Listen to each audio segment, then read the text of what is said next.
یہ ساہیوال سے بھائی محمد مرتضیٰ صاحب نے سوال پوچھا ہے کہ اگر کوئی شخص 3 یا 4 رکعت والی نماز میں قعدہ اولیٰ یعنی درمیانی قعدہ بھول جائے تو نماز کا کیا حکم ہے؟ اور دوسرا یہ بھی بتا دیں کہ بعض اوقات ایسا ہوتا ہے کہ بندہ اٹھنے لگتا ہے اور پھر یاد آ جاتا ہے، تو اس صورت میں کب سجدہ سہو لازم ہوگا اور کب نہیں ہوگا؟ محمد مرتضیٰ۔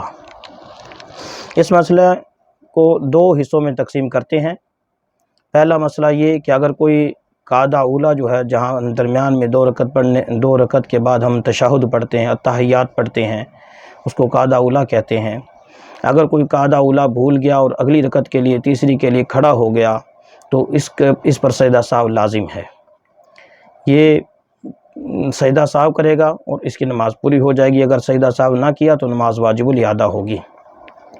دوسرا مسئلہ جو آپ نے پوچھا کہ ایک بندہ اٹھنے لگا تھا لیکن ابھی اٹھا یا نہیں اٹھا تو اس پر سجدہ سہو کب ہوگا، تو اس کو سمجھنے سے پہلے 2 باتیں سمجھ لیں کہ اگر یہ اس قدر اٹھ گیا تھا کہ کھڑے ہونے کے قریب ہو گیا تھا تو سجدہ سہو لازم ہو گیا، اور اگر ابھی اٹھنے لگا تھا کہ اس کو یاد آ گیا، یعنی بیٹھنے کے زیادہ ہی قریب تھا، ابھی بیٹھنے کے قریب تھا، اٹھنے کے قریب نہیں تھا، کھڑے ہونے کے قریب نہیں تھا، تو اس صورت میں یعنی بیٹھنے کے قریب ہونے کی صورت میں سجدہ سہو لازم نہیں ہے۔ اپنی نماز پوری کرے، بس نماز ہو جائے گی۔